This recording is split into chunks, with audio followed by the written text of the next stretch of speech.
It's Talk Funny, a podcast by Mark Bailey and other comics from all over. We ended up in Japan because we wanted to see a place where people explain Japanese rules to us but cannot explain when to use wa or ga from the Japanese language. The Talk Funny podcast from Nagoyaradio.com and Nagoyacomedy. Here's Mark Bailey. Welcome back to another edition of Talk Funny. I'm Mark Bailey. We're here with Mike Miller. Hello. We were earlier talking about some of the dark subjects where I find funny material sometimes. And Sometimes. And without that, I'd have no bits. I was alluding to in an earlier podcast, when you're watching these tornado scenes where people's houses have been destroyed and things, and and you just watch interviews with people, and they'll say, we lost everything. I mean, we lost pictures, childhood pictures. We lost heirlooms. We lost the microwave, and we lost a lot of memories. Like, yeah, the microwave, I think you could have left the microwave out. Is that your biggest problem? We lost our daughter and her microwave. This town and all the microwavable popcorn. And I lost my Louis C.K. CD. Yeah. Shoot, no. Well, you lost your microwave, but your town is without power, so I don't think a microwave is your biggest problem right now, right? I was listening to, this is really eerie. I don't know why I was doing this, but there's a Jim Jones, anniversary Jim Jones, the Jonestown massacre. Was it like a best of compilation? Audio only. They only had audio. They didn't have video. They did, of the final day. Yeah. This was audio. This is only audio. This was recorded by someone on tape recorder. Well, it was actually recorded on Jim Jones' tape recorder. It was on, but it was only audio. Apparently, he was a super charismatic public speaker, and that's why he became such a huge cult leader, right? He liked soul music. He liked the Temptations, the Stylistics, and the Manhattans. He liked those soul groups. I don't know why he was taping this, but this was, of course, their last day when they're all committing suicide. And he taped this on the tape recorder, and then when they played it back on the YouTube, you can find the audio.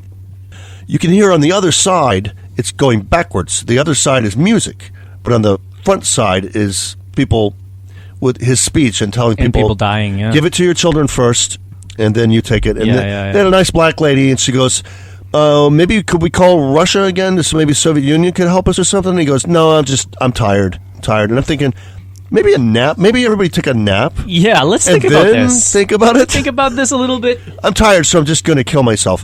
Naps are good. Naps are really good. Try them. And he wasn't even waiting for the UFO behind the asteroid there, the comet, like those other people. And so here's the thing: when I listened back to it, and it was people you hear, it was just eerie silence because people are just dying. You can hear they're dying. You hear people moaning. God. And then in the background, I hear this music, and it's just like, and I'm like, that is backward music. Is that Satan? And I had to look into it, and what I found out was on the other side, he had like this album. It was kind of like blending through. It was bleeding in, but it was backwards because it's on the other side.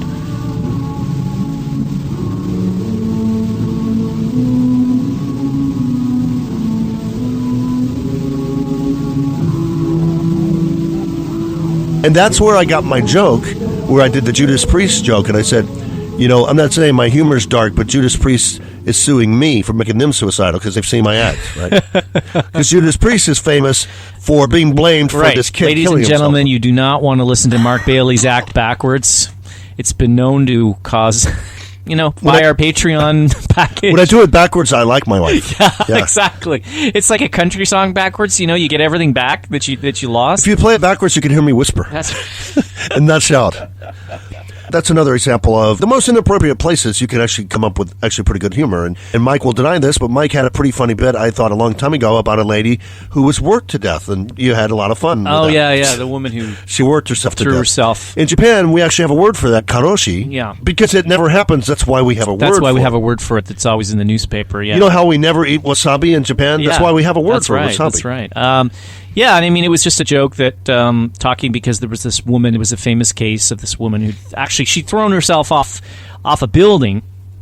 Right, she was working in a prominent ad agency in Japan called Dentsu, which is like one of the most famous, biggest in Japan. They are a power to be reckoned with. Yeah, they're a huge power, and she was young and idealistic, and she basically checked off all the boxes. I think she went to a really top university, and she'd done all this stuff, and she was only 26 years old, I think. And then she was overworked to the point where she just couldn't take it anymore, and she threw herself off the building. I mean, I turned that into a joke. I did, she threw herself off a building, but I was like, I turned it into a joke where, my train was delayed because of her selfishness, and you did that because a lot of people throw themselves in front of the train in Japan. So, it got a laugh. Pretty dark. But that's what's funny about it is misappropriation. Basically, it's like, but Mike, you don't understand. This lady killed herself. But why does she have to do it on a Tuesday? Yeah, exactly. When I was trying to get to class, does this? I have to be in Sento on Tuesdays. I got to be in Sento. Listen, if you want to kill yourself, call me. I'll tell you what day is good for me. I'll tell you which line is good for you. Because from a meta view, the whole thing that makes it funny is when she kills herself, that's too bad, but that's inconvenient to you. Yeah. And that needs to stop. Yeah, that's right. Suicides have to stop, not because they're wrong, because they're inconvenient to Mike. Look, you just call me. I'll give you a map to the suicide forest in Yamanashi or wherever it is. I feel sorry for you if you lost everything and get your priorities straight. The pictures I get, but the microwave, you can buy. I'll send you a microwave, okay?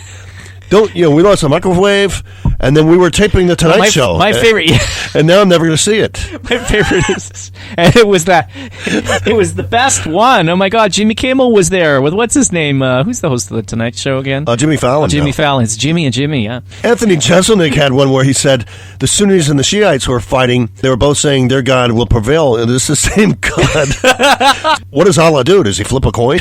He's actually I don't know. He's playing chess. He's playing chess with himself. I don't know. The army with the least infidels is the one you root for. Exactly. When you get meta about it, that's why.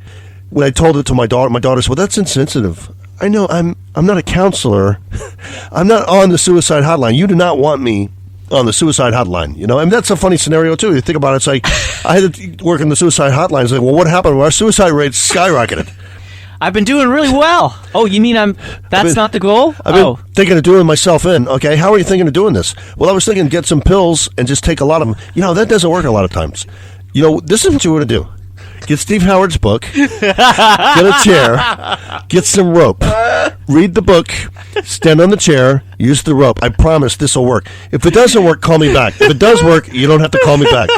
If you never call me back, I'll know it worked. Sorry, this is a running joke we have when Mark does the That's how I introduce Steve. One of our comics is also a legitimate author, and he's sold tens and tens of books. I've heard he's an illegitimate author. And the way I introduce him is I say, if you go to Amazon, they want to know what other people that bought his books, what they bought. And so that's the joke is they bought some rope and a chair and some bullets and a pistol. I think there was one of these at Koala Cafe, and we did some things, and you probably haven't seen this part. I was on another continent at the time, and I'm going to stick with that story. But you probably haven't seen my act where I was talking about my wife. I haven't seen you talk about your wife. And how I'd be happier as a widower. This is so unlike you, Mark. So at the end, it's a one-time thing. It was I'm shocked to hear this. So at the end, this really concerned lady walked up, and turned out she was a police domestic violence counselor. And she goes, I was listening to you describe your problems. She goes, you could give me a call at the office. And I said, no, that's a bit. And she goes, yeah, but the things that you said you want to do, that's really not normal. And I said, but I'm a comic. I said, if I was actually going to do those, I wouldn't be here tonight. I'm surprised she didn't take out the handcuffs and just cuff you. And I said, look, I'm doing comedy in lieu of acting. That's the whole point. It's therapy. And I said, if I was actually going to do that, I wouldn't be in Moriyama tonight. Right. Because I live in Minatoku. Right. I'd be on the lam in Minatoku. That's right. And I wouldn't be talking to you. Yeah. And I certainly wouldn't have that on stage where someone's videotaping it. It's kind of like the O.J. Simpson thing, if I did it. This is exactly how. You didn't do it, but if you had, you'd do it this way? Yeah. I'm not sure that way would work. Yeah, it did. I mean, it would. It would work. It did. Yeah, it works every time. Yeah. I mean, it would work every time had I tried I'm into woodwork. Did I mention I'm into woodwork? But enough about Gary. That's another inside joke where we had a comic who would get up and he had a pine box, and he'd pull his and unfortunately he didn't lie down in it. Yeah. He'd pull his puppet girlfriend out. We should do just a show about him. We've got over 20-something hours now of material, so thanks to everyone who's listened to us. You can still ask us. If we haven't answered your questions, you can ask us. Other than just writing jokes for the people that ask us, we've told you how to do it now. We've given you specifics, so try it out. And, there's no guarantee that any joke or anything that you think is funny, there's never a guarantee it's going to be funny to anyone else. I've had fellow comics where I've mentioned something that's hilarious to me. They'll just be like, yeah, did you lose the counselor's card? I've got a card. You should probably talk to this person. Yeah. I'm like, no, but isn't that funny? She went to Switzerland to kill herself. It turns out she just likes chocolate and talking to people. She didn't have to kill herself. Yeah. Isn't that funny? Yeah. And I was trying to tell my friend about that. I said, it really got me down because this woman actually killed herself in Switzerland. She decided to commit suicide. She said that she didn't have anybody to talk to, and I was thinking, that's too bad, because she spoke French, and I would have been a pen pal with her. That would have been great. And he goes, she would have killed herself sooner then. Chocolate's overrated. Go ahead. Don't fear the Reaper. This has been Talk Funny, and Mike Miller and Mark Bailey. Thanks for listening, guys.